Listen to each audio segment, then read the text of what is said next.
article de L'Œil du Patriote du jeudi 26 avril 2018, à lire sur www.info-apareco.com. Le double jeu des opposants congolais. Sous-titre: F. Bazaïba au service de l'occupation, 2 journalistes de CKTV suspendus sur ses instructions. Meeting de Félix Tshisekedi à Kinshasa, démonstration de force ou poudre aux yeux du peuple congolais. Quand on considère l'agitation dont font preuve la plupart des médias, à l'intérieur comme à l'extérieur de notre pays, on croirait facilement qu'aujourd'hui, plus que jamais, la République démocratique du Congo est au cœur des préoccupations de bon nombre d'acteurs et d'observateurs. Et pourtant, au vu de la tragédie dont sont victimes les Congolais depuis 2 décennies, un tel intérêt accru aurait pu rassurer ou présager des solutions salvatrices tant attendues par notre peuple exsangue. Mais malheureusement pour les Congolais, lorsque l'on commence à creuser un peu pour comprendre pourquoi la RDC s'enfonce chaque jour un peu plus dans une situation humanitaire de plus en plus désastreuse, on finit par comprendre que cela est dû à un véritable jeu de dupes dont les Congolais sont victimes. Pour arriver à déjouer les stratagèmes funestes des ennemis de la RDC qui minent tout processus de libération de notre pays, les Congolais doivent déceler le véritable jeu auquel se livrent les nombreux protagonistes qui foisonnent sur la scène politique congolaise. C'est ainsi que l'œil du patriote revient à nouveau sur le sujet pour stigmatiser sans complaisance le véritable rôle que jouent certains acteurs, et pas des moindres, dits de l'opposition. On dit souvent que le diable se cache dans les détails.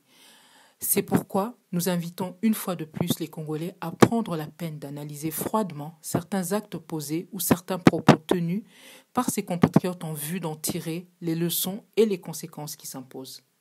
Car il y va de la survie de notre nation tout entière.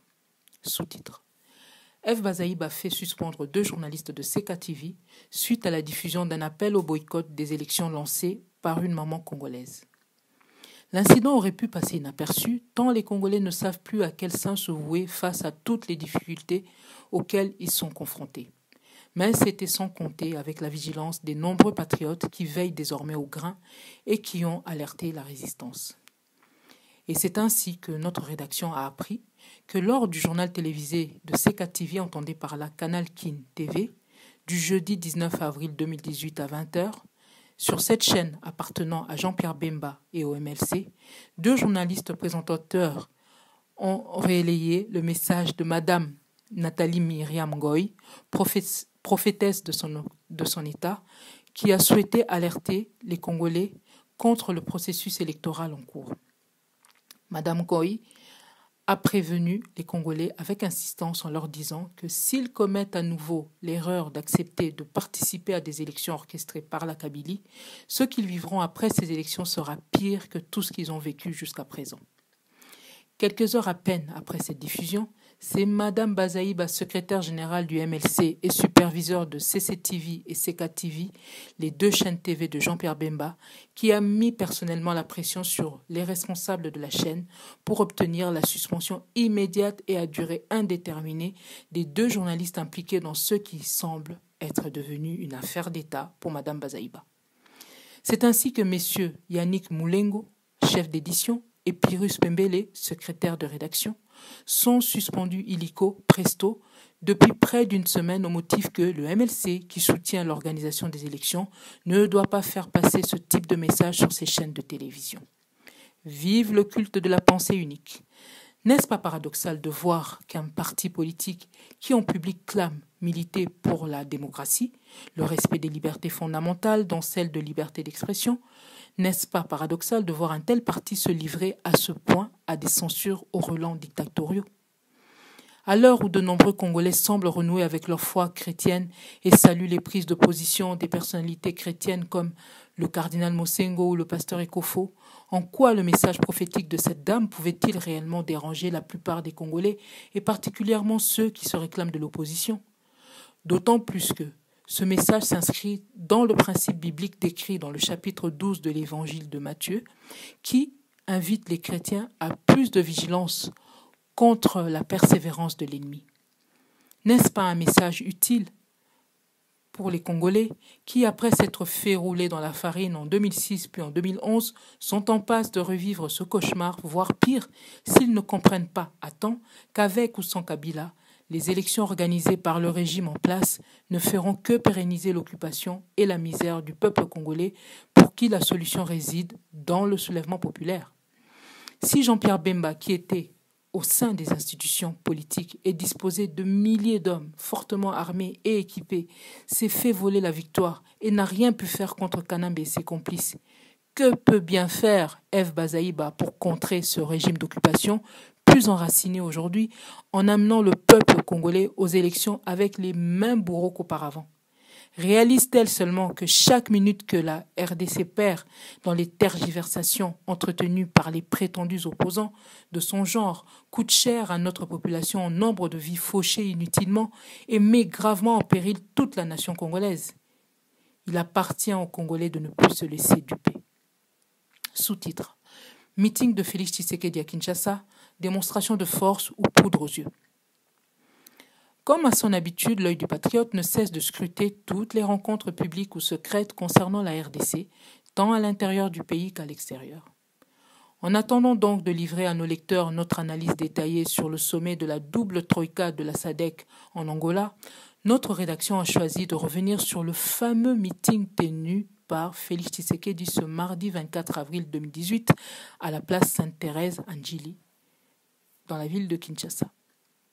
Comme en témoignent les images, les partisans de l'UDPS ont été relativement nombreux à se rendre à cette rencontre. Évidemment, dans une ville qui compte plus de 12 millions d'habitants, chacun peut apprécier à sa manière le niveau de mobilisation qui a été réalisé. Là n'est pas notre principale préoccupation, car le plus important à nos yeux est de savoir vers quoi ou vers quels objectifs mène-t-on ces Quinois que l'on draine comme des moutons et qui ont répondu à cette invitation le cœur plein d'espoir.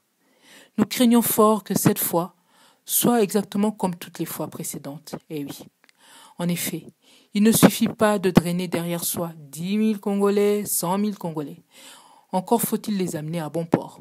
Cela fait plus de 30 ans qu'on réunit les mêmes foules pour faire pression sur les régimes au pouvoir en vue de monter les enchères, et la nuit venue, on négocie sur le dos du même peuple des accords clandestins pour des intérêts privés. Car, comme nous le rappelons ici, et au-delà des démentis cinglants qu'on nous débite, un accord secret a bel et bien été conclu entre Joseph Kabila et Félix Tshisekedi. L'alerte ayant été lancée par les patriotes à ce sujet, et Félix étant sous la pression de ses partisans, il est contraint d'élever plus fort la voix pour mentir encore plus fort en vue de redorer son image aux yeux de l'opinion. Les Congolais doivent se demander sérieusement à quel jeu jouent les prétendus leaders de l'opposition. Pour qui roulent-ils? Pour le peuple?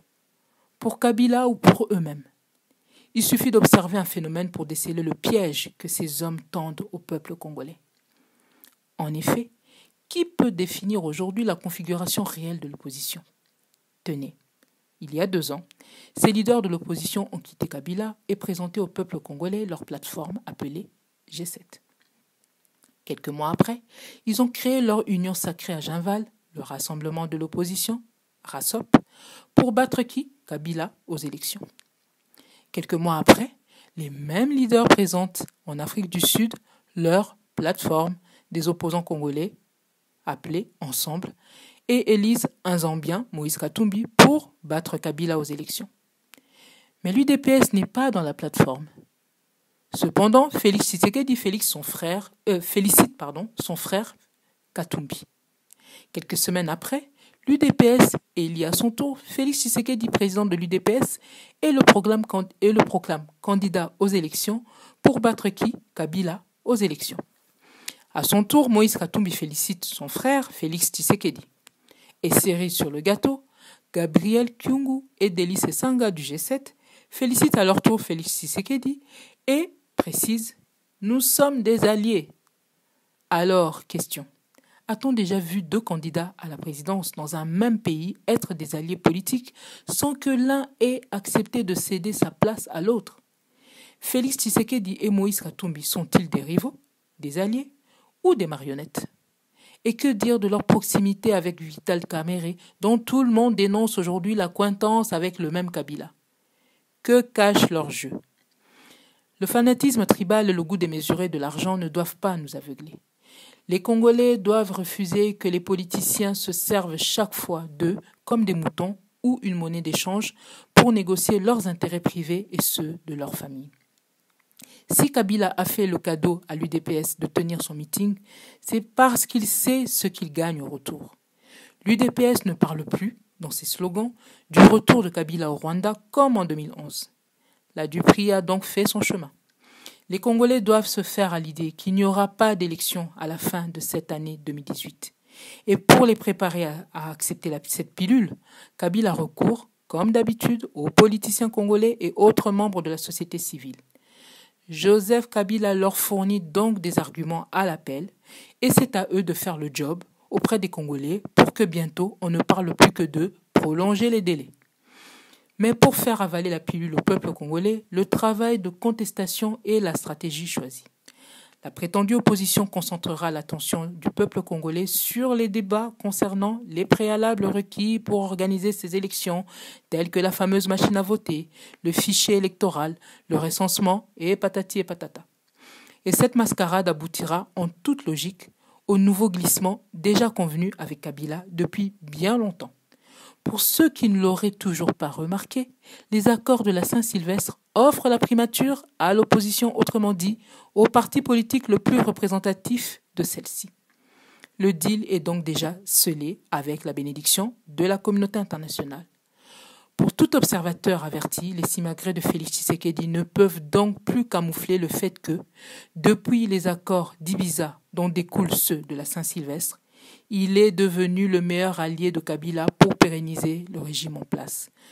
Tout le reste n'est que de la poudre aux yeux. Seul le peuple congolais sera le bouclier pour stopper toute cette mascarade et pour récupérer sa souveraineté.